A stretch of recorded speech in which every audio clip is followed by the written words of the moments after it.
Hello everyone, this is Jacob Pobio, the producer of The Apex. In this episode, Jan and RJ interview Rockwell Felder. Felder is a founding member and current CFO of Squadcast, a platform dedicated to allowing podcasters to record professional-grade audio remotely, along with a slew of other features that make taking audio to the next level as simple as pressing a button. Jan and RJ explore Rock's journey across multiple schools as a kid, how he fell into entrepreneurship, and the ways that his life had prepared him to be an out-of-the-box style thinker. They also discuss Squadcast's new partnership with Dolby Digital that is going to even bring more quality to the Squadcast platform. The new features are going to be included in version 3. If you want to learn more about how Squadcast can benefit you, shoot an email to info@chasetheapex.com and we can answer any questions you have. If you want to support us, there are 3 ways to do so. One is to donate to our cause at www.patreon.com/theapexpodcast. Second, visit our merch line that is proudly partnered with Envision Clothing Company at envisionclothingcompany.com. The final one is completely free. All we ask is if you learn something from this episode or know someone that needs to hear our message, share it with them. Please subscribe and hope this pushes you toward your apex. Welcome, Apex Chasers, to another episode of the Apex Podcast. As always, I am your host, Jan Almasy, and seated across the county from me because of coronavirus quarantine is my co-host and partner in crime, Mr. RJ Holiday. What's up, everybody? I hope everybody's doing well, staying sane, staying in shape, practicing proper 6 feet distancing and all that, washing your hands like I've told you so many times before. Yeah, if people start to get too close to me when I go shopping, I just cough and they scatter. Run away like cockroaches. Yeah. Oh, God, I'm not comparing people to cockroaches. Jesus. Well, they do scatter.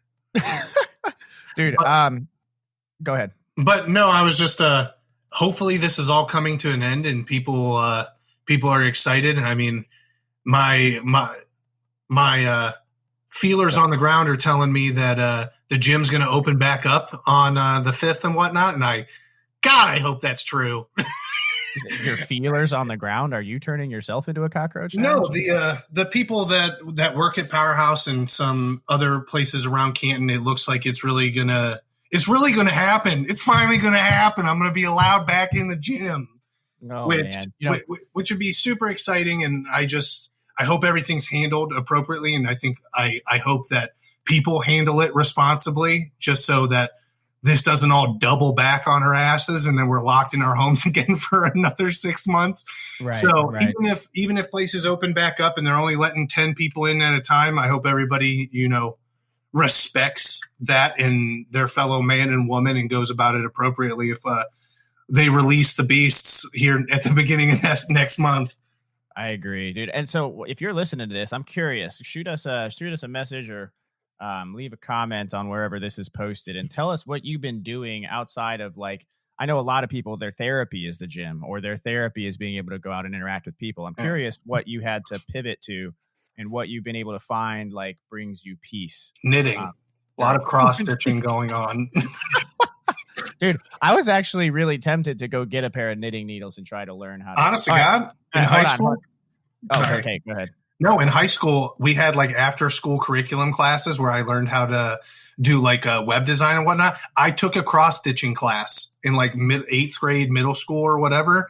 And I enjoyed it a lot. It was very therapeutic to take all that time and hit all the pinholes and create something. So, well, good. Don't knock it if you haven't tried it. Hey, I've knitted in the past, but speaking of therapeutic, there's one thing that I find extremely therapeutic, and it is an amazing piece of software. So I am super excited today. RJ, we actually have a guest with us. Isn't that crazy? I know. Yeah. It took us a while to double back. We convinced somebody to talk to us. Isn't that awesome? So we have an amazing piece of software that we're actually recording this on right now. It's called Squadcast. All right. So if you guys are podcasters or anybody really involved in the audio industry, we actually are going to be using Squadcast to help our corporate customers record their meetings. So there's a really good, location there as well if you're in the business world. But we are privileged to actually have the CFO with us here today, Mr. Rock Felder. Thanks a lot, guys. I'm really excited to be here. Big fan of, what the mission of the podcast is. So really grateful for the opportunity to be a guest on your show. So thank you. Absolutely, brother. We're glad to have you. Thank you. So Brock, why don't you go ahead and, we always just kind of start with where you're from, and you can kind of start wherever you like. Yeah. So born in Fresno, California. So a lot of people, it's a pretty agriculture town in California, probably most famous for the Fresno State Bulldogs college team. So, born there. But generally my home is Sacramento, California, which is the capital. So that's where I was pretty much, consider my home. I live in Oakland now, but most of my upbringing and all my best memories come from Sacramento. Well, if you had to pick like one of your first memories or one of your favorite memories from your childhood, what would it be? Man, it's hard not to include something with sports. I had a good time with sports. I think that's what I like about entrepreneurship and starting and building a company is that team aspect, and just everyone having their role in their position, and everyone having to play their part to accomplish this greater goal that none of us could have accomplished by ourselves. So it's definitely something in the football range, and that was always a connection for me and my dad, and also my friends. So probably playing football. I was playing probably too young. I don't know if I would have my son be playing that young. Fresno's like a very intense football town. My dad used to say it's similar to probably what it's like in Texas. I don't know. I'm sure the Texans would probably debate me on that, but it was a big deal. And so I was playing, in fifth grade, like fourth grade, maybe, probably too young, but still had good memories. I'll assume that it's like Ohio State here in Ohio. The people people go nutty down there. Yeah. My sister lives in Columbus now. And so she knows all about it then. It's like religion, right? Yep. Yeah, it is like it's religion is like a little bit of sane humans kind of gathering and sitting in pews. That's actually true. This is more like a cult. I mean, it's like the cult of O. It's next level. I could literally go anywhere in the state. I could be in a random Walmart, and if I go OH, I'm gonna get at least 5. Oh yeah, 100%. That's pretty awesome. Yeah. And I've traveled around the country, world, in the military and stuff like that. And there's at least one or two Ohioans that are willing to just scream at the top of their lungs anytime they hear that phrase. It's like a twitch that we have. We can't not respond. You're a proud people, that's for sure. We are, for sure. So where did you end up going to high school? Did you go to high school in Sacramento? Yes, I did. So I actually went to Christian Brothers High School, which is a private Catholic school. And it's my first time ever going to private school. I've gone through public school my whole life. But growing up in the public school system that I did in Fresno, it was like a really good school district, and I was very fortunate.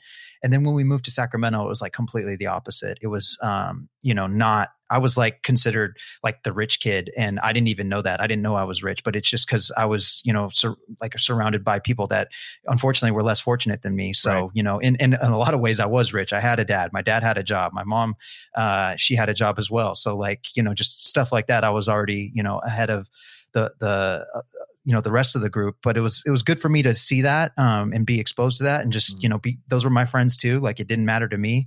But I did learn that, I was certainly fortunate. But the unfortunate thing was, the schools weren't that good, and it was just like a rougher crowd. So like when I first came to Sacramento, it was like completely eye-opening to me because, I was just this kid that was into football and video games and skateboarding. And like, I come here and these kids are in Sacramento, they're into gangs, drugs, they're already having sex, like all this stuff where I was like, wow, I didn't realize, I thought I had a few more grades to go before I started, thinking about that stuff.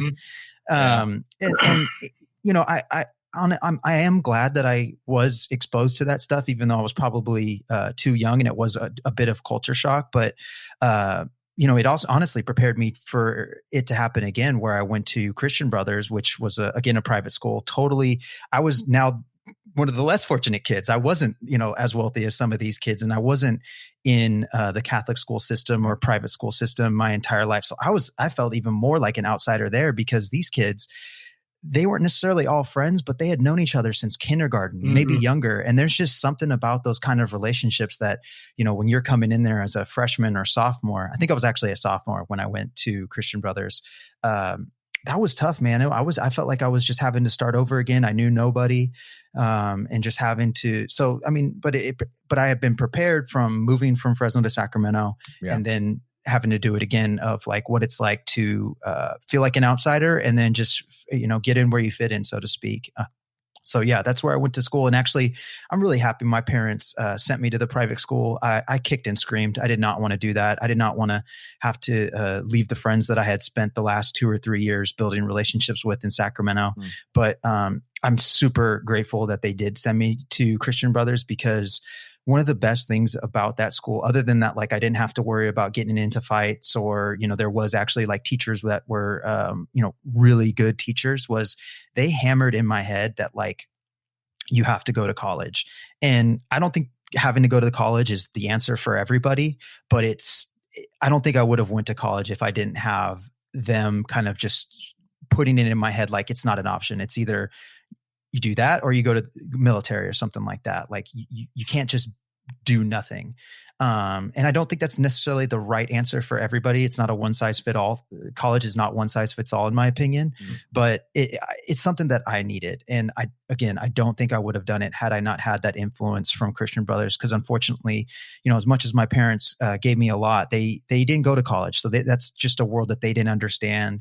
In many ways they were successful without it. So I think they thought maybe, they didn't understand maybe the importance of it, other than just wanting that for their son, which is, awesome. But, I don't know if I would have gotten pushed by them alone. Like having that Christian Brothers resource, like it changed my life. And I'm grateful because, when, that was like my parents' investment. They didn't invest in real estate or the stock market or whatever. They invested in, our education. And, I'm grateful for that. Yeah, So I just wrote down a couple of things here just about that entire monologue. First off, I really vibe with the feeling like an outsider. So I was actually homeschooled until 9th grade.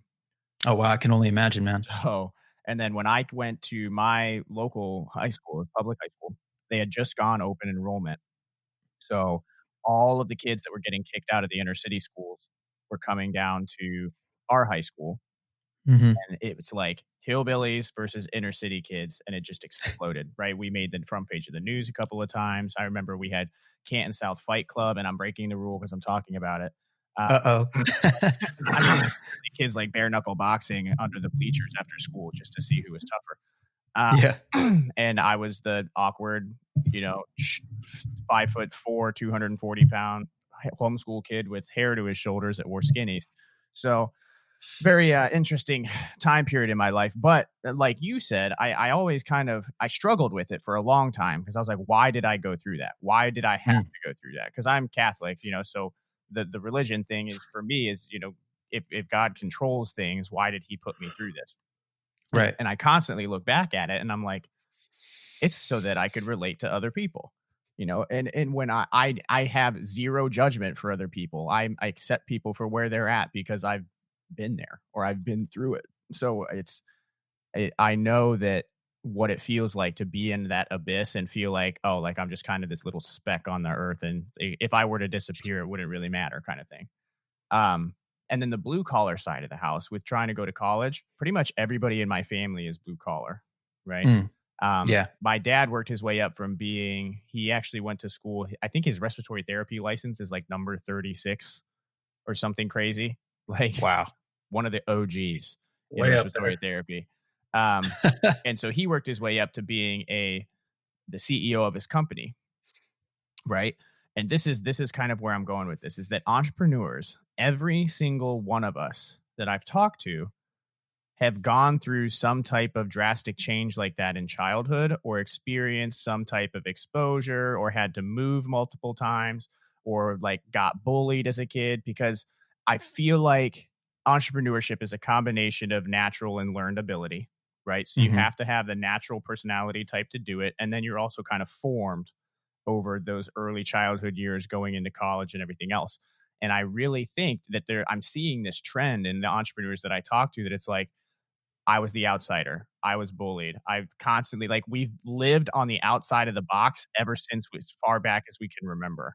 And now we're in the business world, and normal business people are looking at us like, what the hell are you doing?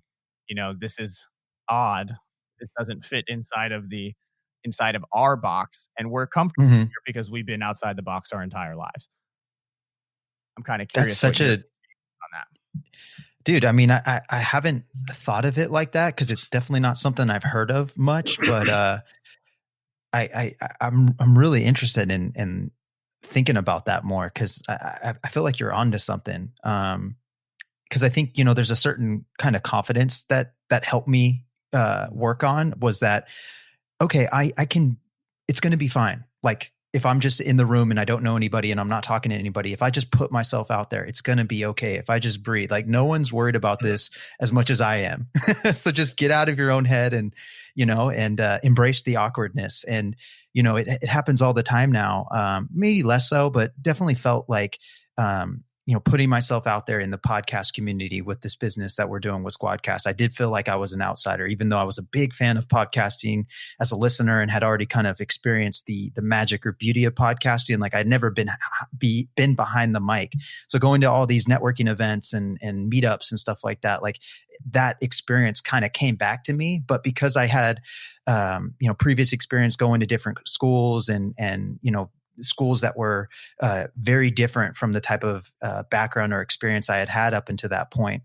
It kind of gave me the courage and confidence to know that like, yes, this is not comfortable and I do feel awkward and I do have, my, getting in my head a little bit too much, but like, it's all good. Just it'll pass. And now, that we're going to these events, multiple years in a row, it's starting to become like, we're just seeing friends now, or people want to see us. And it's just like, holy cow. But, so it's encouraging. And so I'm glad now that happened to me. I'm glad that I had to be moved from Fresno to Sacramento, and it was a, suburban environment to a very inner city environment. And then I did skip one. So my freshman year, I went to a charter school, which was very like performing in fine arts. And so like there I got exposed to people that were so much more creative and actually like hated sports. And here I was, this jock. A lot of the guys were, well, actually anybody, they were more open with their sexuality. So there was a lot more homosexuals and bisexuals there. And I was, a freshman thinking,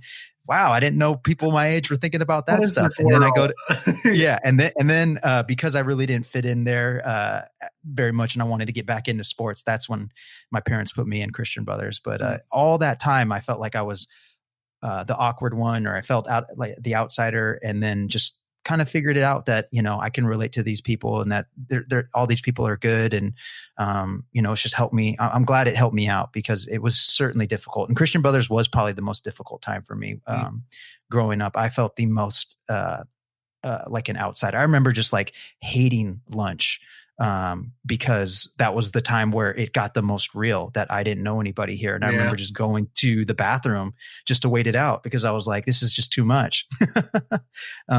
But fortunately I got over it. And I think you're right, Jan. Like it's helped me now more than ever. Jan, sorry. No, you're right. It's Jan. Oh man, Let's edit that out, Jan. That's funny. Oh no, that's it. The beautiful organicness is there. Let's see here. So okay, I'm gonna hit one last point, and then we're gonna move on into Squadcast and stuff. But this is one of those times that I'm gonna lead us down a rabbit hole because I think it's very interesting. So well, I wanted to interject and say too that I've always lived in the same place. My family never jumped around and anything like that. I have always been an extremely friendly person. I have just always gotten along with people. And I have reached the same conclusion that both you did, that those types of interactions over the year get you to a place where I wouldn't say that you're fearless, but you can walk into a room and make friends with anybody and conversate with them in a way that you've known them your entire life or whatever. The way that I came about it was just always being me and not afraid of being me. And either you're going to like me for who I am or you're not. And that's fine. I can't make you like me. And the more that I try to make you like me, the worse it's going to end up for me.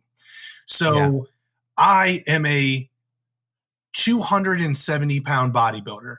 that builds his own computers, went out of high school thinking that he was going to be a computer programmer, that would spend all of his time playing video games and tinkering and collecting Funko Pops and going to Comic-Con, but I look like I just ripped phone books in half for a living.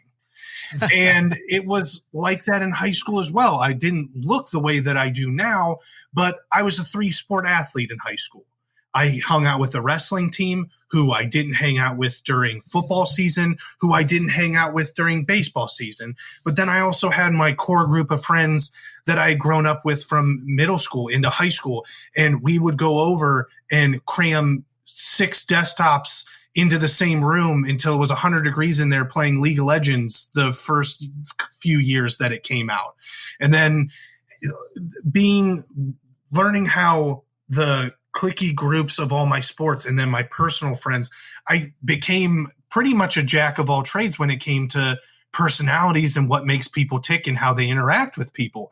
And I was like, you get to that point where you're like, I can literally talk to anybody. I've been around everybody. I've been around boys. I've been around girls. I've been around nerds. I've been around jocks. I've been around adults. I've been around small children. You can literally just talk to any of them if you're presenting yourself and coming through to them as genuine.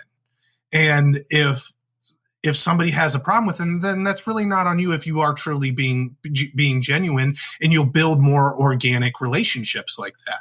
So obviously not as dramatic as you guys going, like, I can only imagine that is 2 massive culture shocks to you pretty close together going to Sacramento, because I don't know much about Sacramento, but if I'm going off of Gang Wars on History Channel, it doesn't look like a great place to be.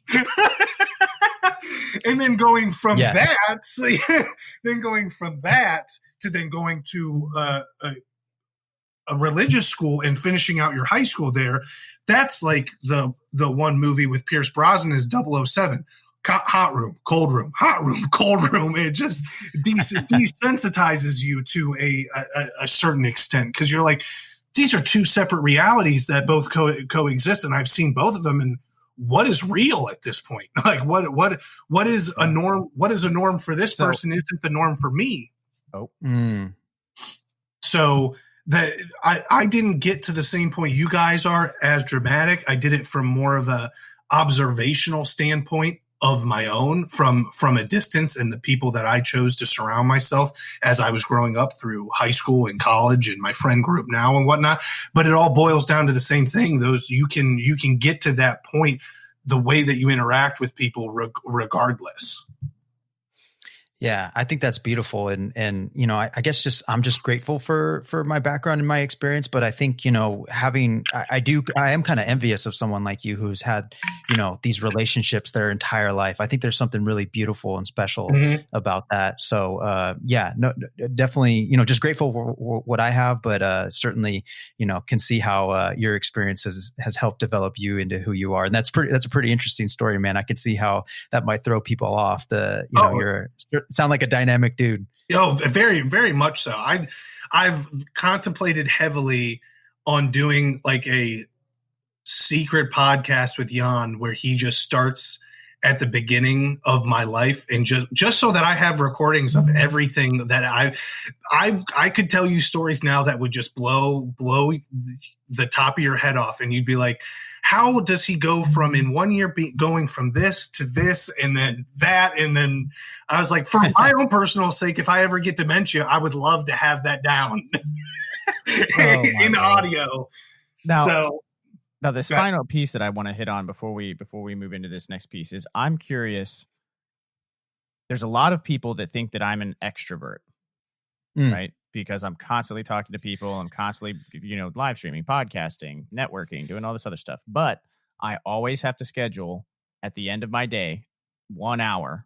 And it's almost like becoming this joke, because not a joke, but it's something endearing that the fans know about me, is I'll post pictures of, I don't have a fireplace in my apartment.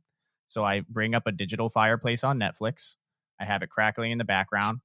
And then I collect bourbon. So I pour a double shot of whiskey. And my read right now is some Meditations by Marcus Aurelius, right? It's a great book. And I have to distance myself. I mean, even RJ and Jake know, the two co-founders, they know that I get to this point where I get this like twitch in my eye and I'm like, I cannot handle any more human interaction. I need to go sit in my recliner and read this book and not talk to anybody. I'm wondering if you get to that point where you just, are people think you're truly an extrovert, but in reality, you're an introvert that can turn the extroversion on when he needs to.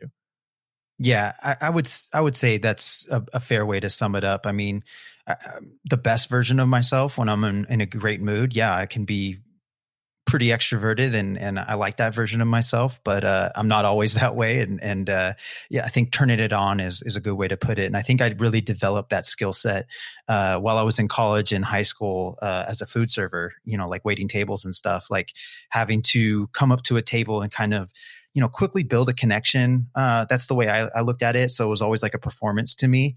But, after doing that for, 4 to 8 hours in a day, I would have to go home and do something very similar to what you're doing now.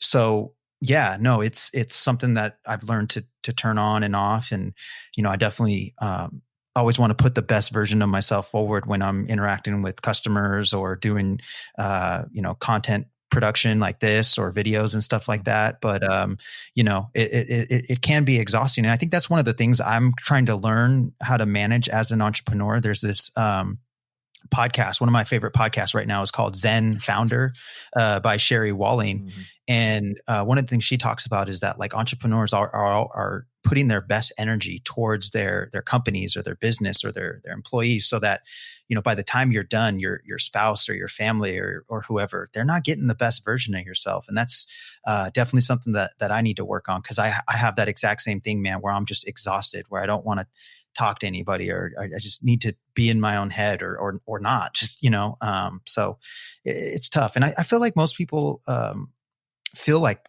that though. I feel like most people feel like they are introverts and then have these moments of extroversion. I don't think it's, as black and white as at least it seemed like it was when I was growing up. Right. And I mean, speaking and being able to kind of transition that, introversion into extroversion and stuff like that, it takes a lot of extroversion to even take the leap to start a company. Absolutely. Right. And so we're obviously, for those of you that are listening, we're talking right now to Rockwell Felder from Squadcast. He's a CFO and Squadcast was founded in 2017 by about 5 people. Right. So why don't we talk about how like you got involved with Squadcast early on, what that looks like, and then we can give a little bit of a synopsis of those first 5 core group that founded the company.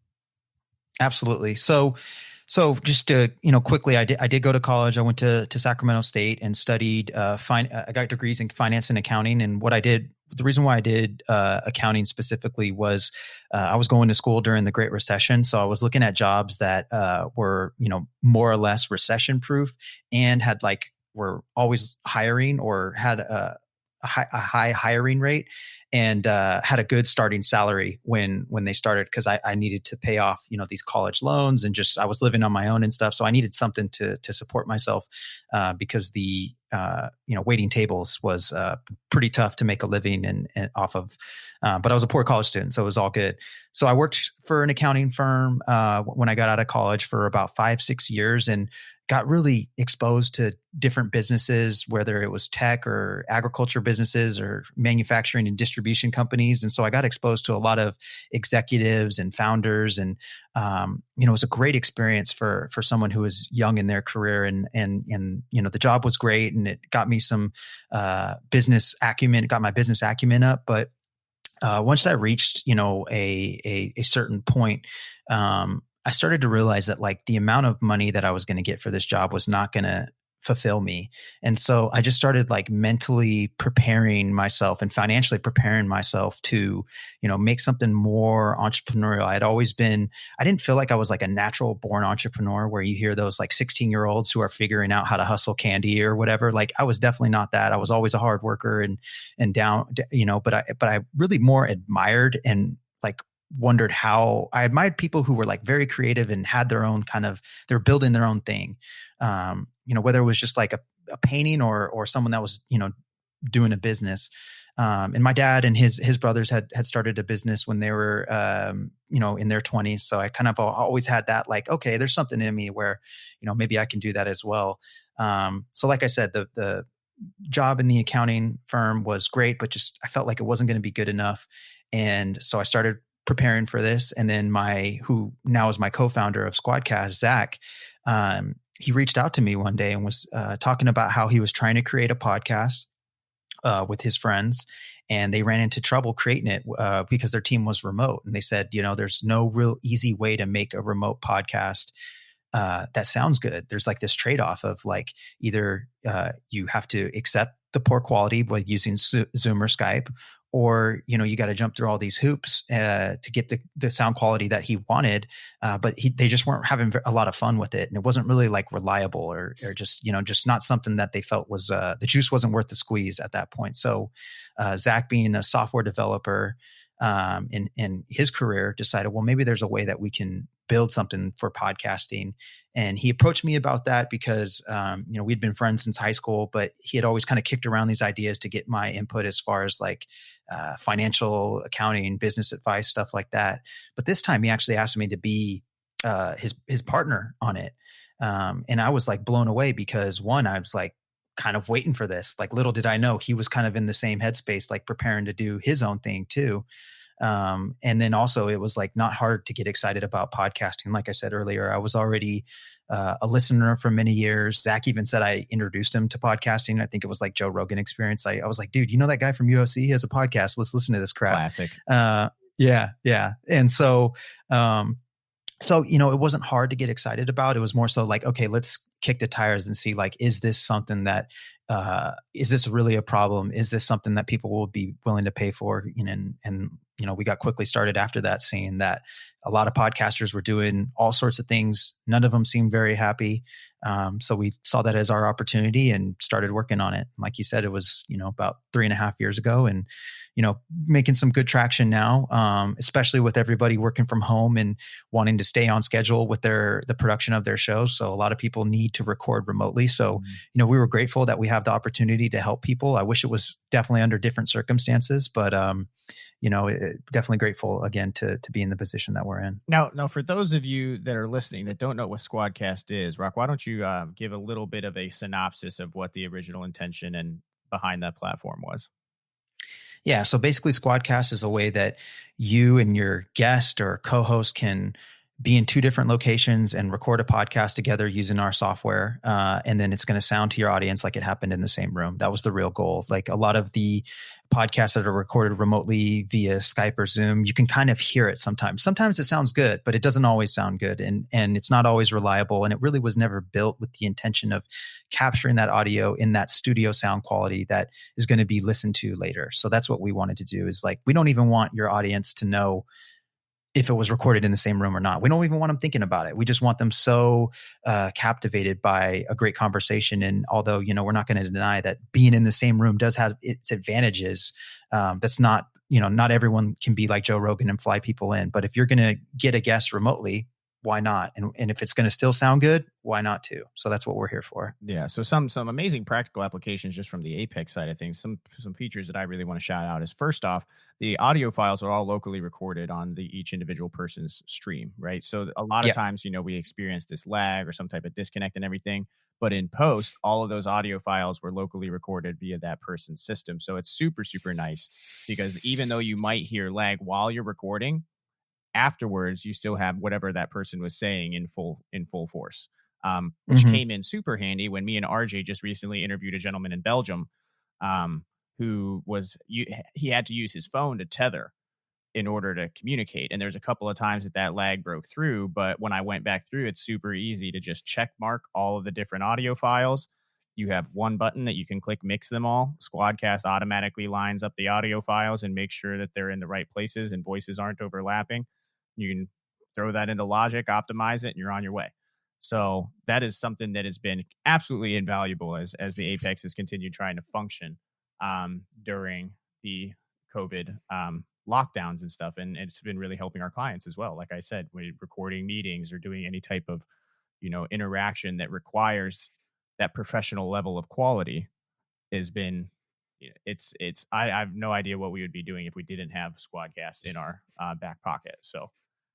Well, I'm very happy to hear that we were able to have your back. And that's the additional thing, is like, we just there was so much like worry and anxiety when having a remote interview or podcast. And so we just really want you to know that like Squadcast has your back. The technology, a lot, and I really appreciate the way you explained some of the benefits of Squadcast. And that's something that, we're not really marketers by trade. None of us are on our team. So that's something that we've been just trying to get better at as we go. I know.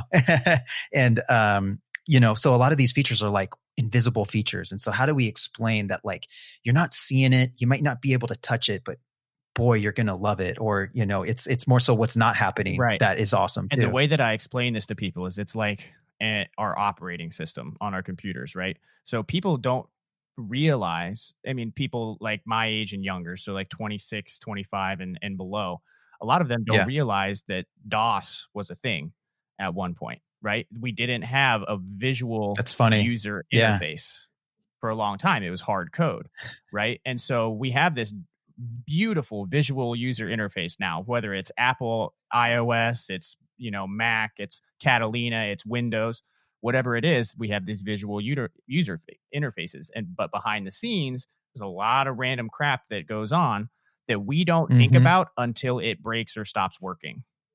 Exactly. And then we realize it's there. So all of these invisible features in Squadcast, like I said, the audio files being locally recorded, until something goes wrong, like your podcast gets disconnected because of some type of weird internet thing. And then you go back and realize, oh, this feature that I never really can tangibly see just saved me. Now I appreciate it.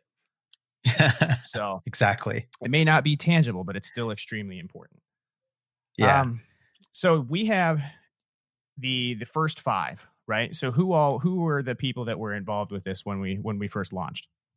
That's correct. So Zach is our CEO, and he's also our chief technology officer too. He's pretty much built most of the app by himself. The third member that we brought on is Alex, who's went to college with Zach. They both went to art school together. So he's our chief designer.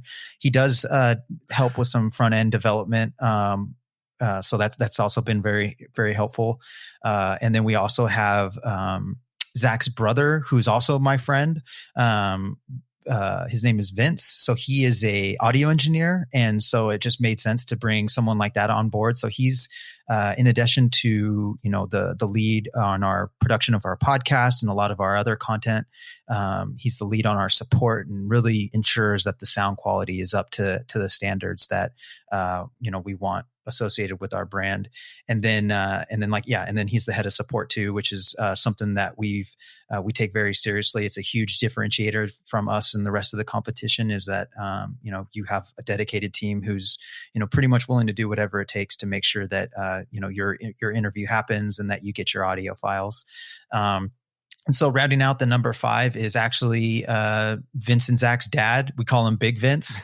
He's our data guy. So he has like a lot of experience in working for the state, building like databases. So like it seemed kind of like overkill to have someone like that on a startup when we're just getting started. But some of the way he's been able to capture and report on our data is really helpful right now. So really stoked to have. We're just lucky that we were able to have this, it's pretty close to being a family business, right? Like, Alex and I are not family, but we've been friends with them for a long time where, we know their family pretty well.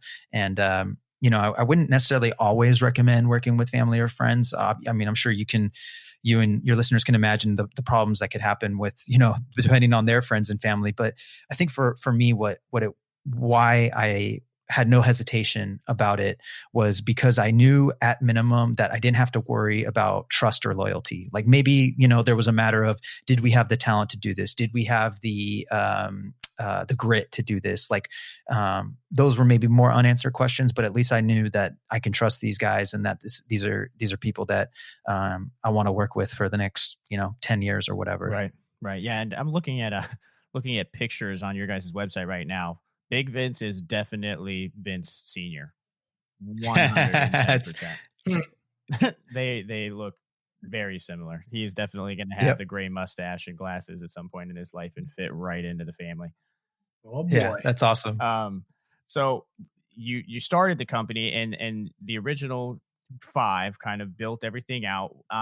And now we're starting to not just build the company, but actually expand features and stuff like that, Yes. right? So I know that we're in V2 right now, right? Mhm. So Yep. version 2, we have the ability to do the remote interviews, the local audio recording, mixing the audio, storing the audio directly on Squadcast. You can download the files all directly from there using little checkbox features. I mean, I could go on and on and on about all the things that make it convenient, but what do you see really coming in version 3?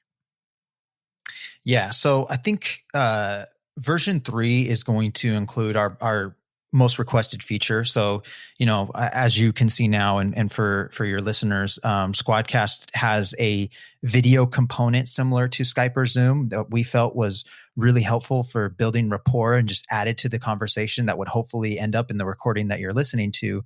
But that video is not being recorded yet. So naturally, a lot of people were like, well, why can't we record the video? And it's like, well, our original hypothesis was that we're just going to serve podcasters. They really only care about the audio. But what we learned is that, podcasters are just more so see themselves as content creators. So the more opportunities they can be everywhere, whether it's Instagram Live, YouTube, email, social, like any way that we can empower that workflow for creatives that want to create content in high quality, we want to be that platform for them. So that will be V3. Before that is going to be somewhat of a mini update that we just had the, being in San Francisco, we had the opportunity to go to this event that Dolby was hosting and saw that they are offering some technology that we can use to help add to the conversation in the video chat. So it's just going to make it feel more closer to reality is the way that we called it. Like right now there's the conversation is pretty real time, but there's definitely going to be some enhancements with the Dolby offering as far as like just making it feel even more real with some spatialized audio. So it'll just sound different. Nice. And we're really excited about that. Yeah. Additionally, their technology is going to allow us to do a lot of other things like screen share. We can do like a audience or listener experience. So like maybe we can have Chase the Apex listeners like actually sit in on this live session with us now, and they wouldn't end up on the video, but they can at least listen and probably interact with us. So that's coming. Awesome. We have a lot of companies that want like a producer to sit in, but they don't want to be on video and they don't want their audio recorded, but they're there to kind of like coach. So that's another use case that we could use that for. Mm-hmm. So, really excited that Dolby has this technology that we can use to help leverage the Dolby sound and add it to podcasting. This is kind of their first effort into podcasting. So we're really excited to help bring that to podcasters. And like, we just felt like, Dolby's brand it means quality. Whether it's video or audio. And that's exactly the kind of brand that we're building up within podcasting for Squadcast. So it felt like it was a real great opportunity with brand alignment, and, super grateful that the Dolby team's been actually, way more excited and interested than I gave them credit for thinking. I'm thinking this is this big company. Maybe they care about podcasting, maybe they don't, but they really seem like they do. So we're couldn't be more stoked. So what you're telling me is that the first major thing that happened in podcasting was Spotify buying Anchor.fm and Gimlet, and the next big thing is Dolby partnering with Squadcast.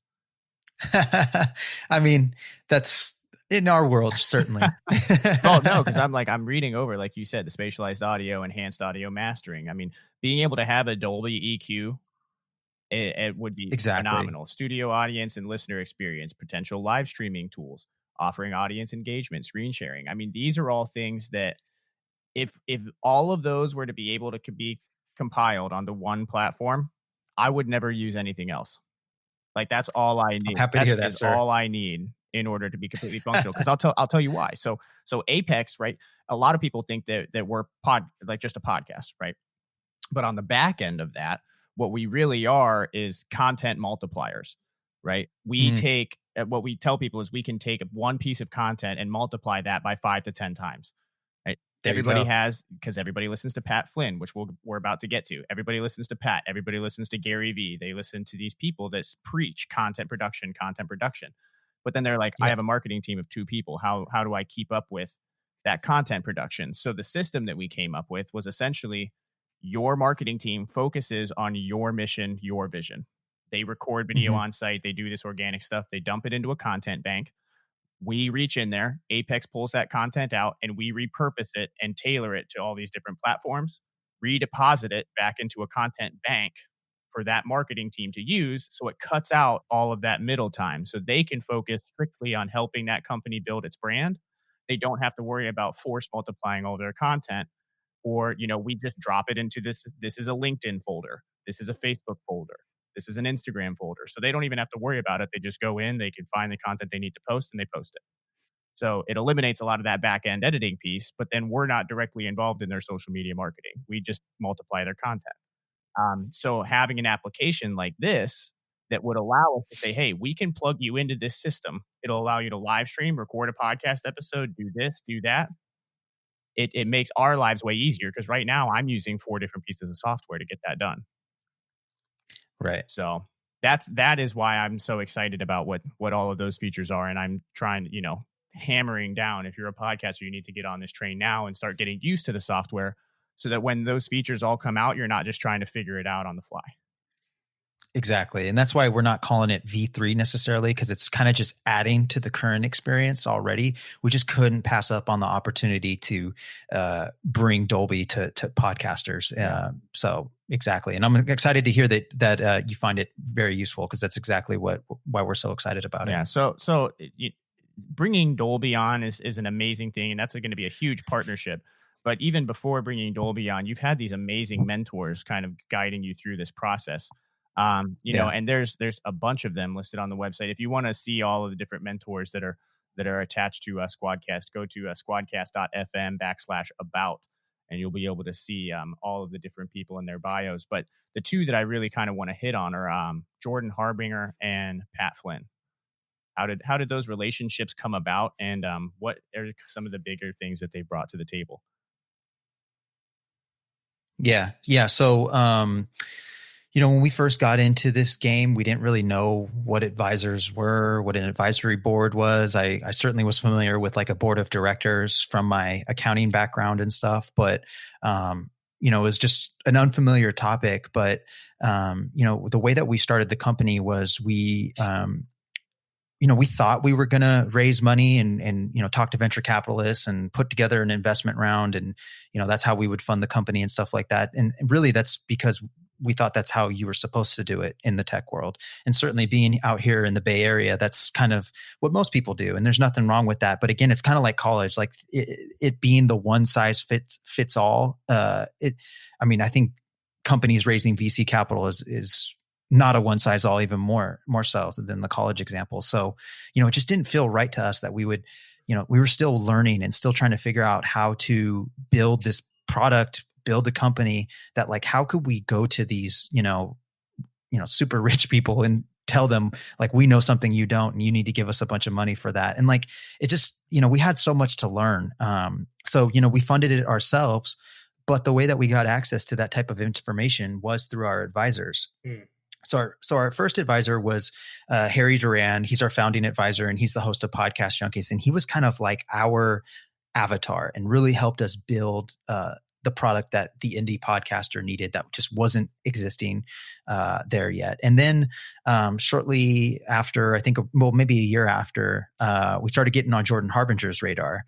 I forget exactly how we got on his radar, but essentially the way the relationship developed was he cold emailed Zach, was like, hey, I love what you guys are doing.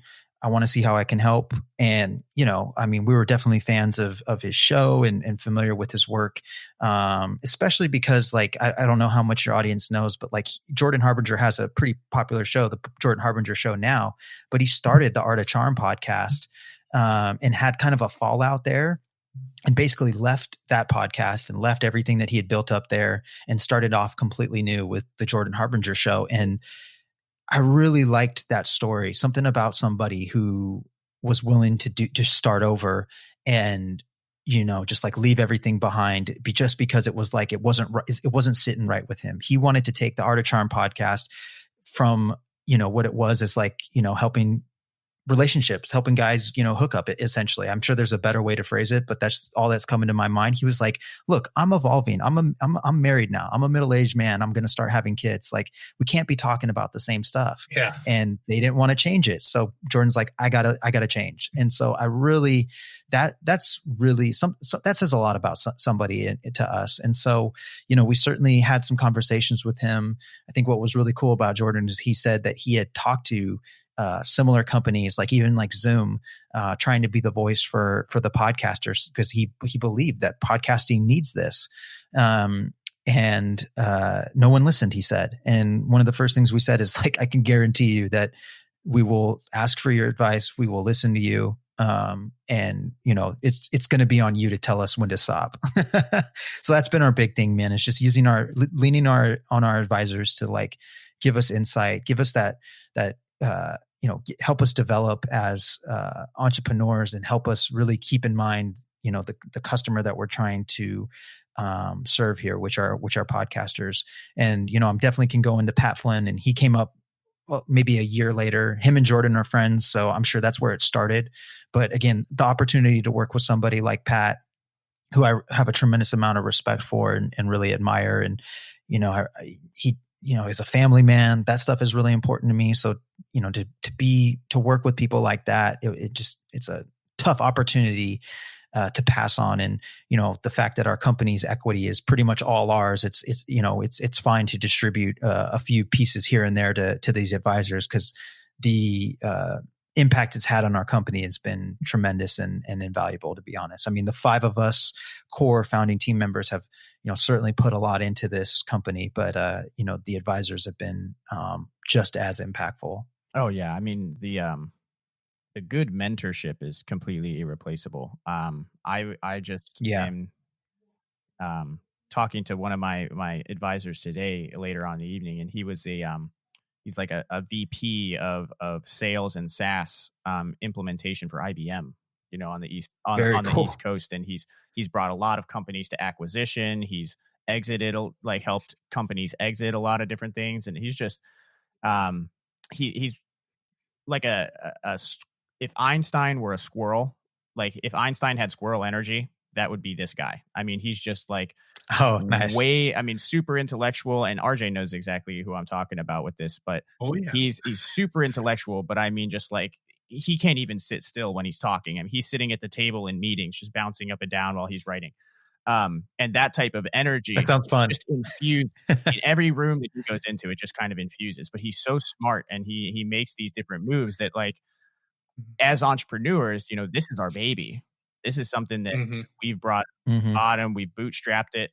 Me and my co-founder Jacob drove 23 and a half hours one day to pick up furniture for our studio, because we wanted to have this experience. Like you said, it's all about providing that full immersive experience for somebody. And so we built an entire studio that's themed like a 1920s lounge, because we believe, the first era of audio was 1926. KDKA Radio in Pittsburgh, Pennsylvania, streamed their first broadcast. To the 2020s, usher in the era of podcasting as the new wave of audio. And so we wanted to go back and stay true to that class, that original, what that would have felt like. And we spent so much time building that out, but we would have never really came to that if it hadn't been for our mentors saying, you have to create an experience for the listener. Because I'll be honest, I'm a functional guy. So like, I was just, mount a microphone to a table and give me a computer and I'm good to go. But they really kind of shaped us thinking about marketing and thinking about what that means and what does that brand stand for? Is it premium? Are you exuding customer service? What are those things that if people were to think Apex Communications Network, what do they think of? What are those words that come to mind? And sometimes just asking those questions really force you to sit back and be like, oh, how am I presenting this? What does that feel like? And it's all amazing things. So I like being able to work with Pat and Jordan, and the rest of your advisory team. Every single one of the people on here is just absolute ballers. In their individual. Thank you. It's beautiful to see something that is as good of an idea as Squadcast is actually executing on functionality, tactics, and everything else. Because there's a couple of other things that are floating around, and I won't name any names, but they're very like academically sound. They make the idea makes sense, but the execution is horrible, or the customer service is horrible, or they're missing some of these integral pieces where I'm like, yes, this might be a very good idea, but if you can't execute it correctly, it's never going to come to fruition. So you guys are kind of, you're on the right path as far as being the best of both worlds, offering both the technological piece and the value, and then also the execution piece. Yeah. Well, thank you, man. That means a lot. I mean, we're definitely proud of what we have now and where we've come from, but still in many ways feel like we're just getting started. And, you're right, man. Like, I don't think we would have had a chance had some of those options you're talking about had more of that, execution mindset, or just, maybe took it a little bit more seriously. I don't know what the answer is, but, it's very possible that we didn't have a shot, but because, that's why we did those, because we I think, like, when people ask us that question, like, I just want to tell them, try us both out. You'll see who cares more, right? Right. Or try everybody. Like, we care more. Like, it's everywhere. Like, it's not perfect. There's still plenty of things that can be better. But when you try the two out, I'm very confident that you'll see who cares more. And, not everybody wants to hear that. They want to hear specifics, so I don't use that as a go-to, like in all the conversations I have with customers, but that's really what it comes down to. We just care more. And that's a huge mistake that people make with people. And so this is going to be me giving advice as a nurse to people that are trying to communicate in the business world, because I think that that's what's really helped make us successful as Apex. My self-proclaimed title is Director of Relations, and they so fondly call me the spiel guy. Anytime anybody asks us, what do you do? They all just kind of look at me and they're like, all right, give your spiel. The spiel man. Get it. That's Zach. Yeah. And God bless you guys. And I kind of say, I'm like, listen, podcasting, mass media, your digital footprint, all of that is, I'm going to kind of go a little Gary Vee here. It's about empathy, right? But I look at it from a different perspective as far as being a nurse. My entire career, from freshman year of nursing school to now, I've been an ICU nurse almost 2.5 years. It's all been training in psychology, empathy, trying to talk to people, meeting them where they're at. I have to be able to walk into a room to somebody that just had a 10-inch incision through their sternum.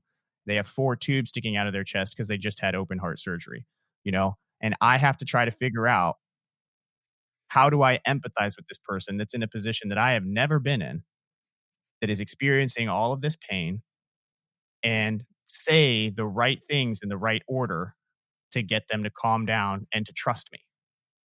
Because that's the biggest thing. You're dealing with them in their most vulnerable state that they've ever existed in. And so you're talking to them and you're saying, I'm providing you medication. I'm trying to take care of your pain. I have to do things that are going to hurt, but I promise in the long term, this is going to help you. Like getting them up and walking down the hallway with tubes sticking out of their ribs.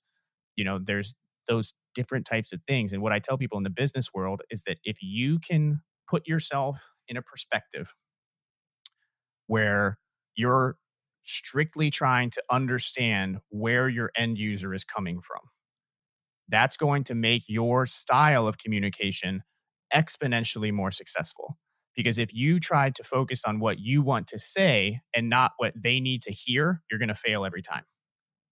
Because you're going to force your opinion. You're going to talk about the what, and you're going to talk about the how.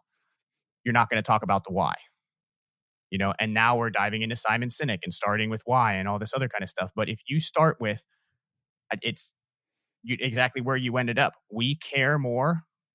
This is why you should be with us, because we care more. We have, these offerings, these services. We can do this. We're going to take care of you. The other people are probably talking about, these are the specific things that we can do that they can't. Here's the list of features that we have that they don't. But that doesn't form a human bond. Exactly. This does.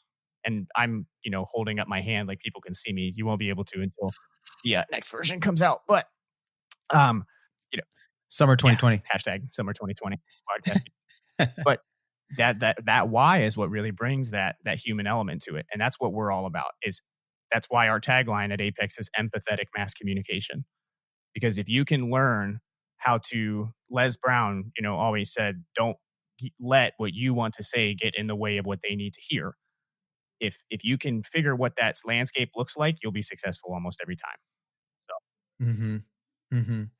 Yeah, some of the best advice I got was back when I was working at the accounting firm, and I was just like super stressed out and like just, huffing and puffing. And one of the managers I was working with, he's like, "Rock, what's going on, man?" And I'm like, "I'm just frustrated, man. I got this going on. I'm waiting on this." And then he's like, "Rock, it's just people, dude. Like, just chill. Like, it's just people." And for whatever reason, like that's just always stuck with me, is that like, it's just people. Just talk to them. Just smile. Just be cool. Mm-hmm. Like it's fine, And I learned that working in waiting tables too. Like there's plenty of times where people's food gets messed up, and whether it's my fault or not, I'm the person that's there that they can take it out on, and so they did. And it's just but because I was actually able to see them, like we're in this remote world, which we're all about, but it still adds complexity on how to build those connections and nurture those relationships. And so I think what you guys are doing is super valuable, because we're going to have to get better at that. And, putting situations like,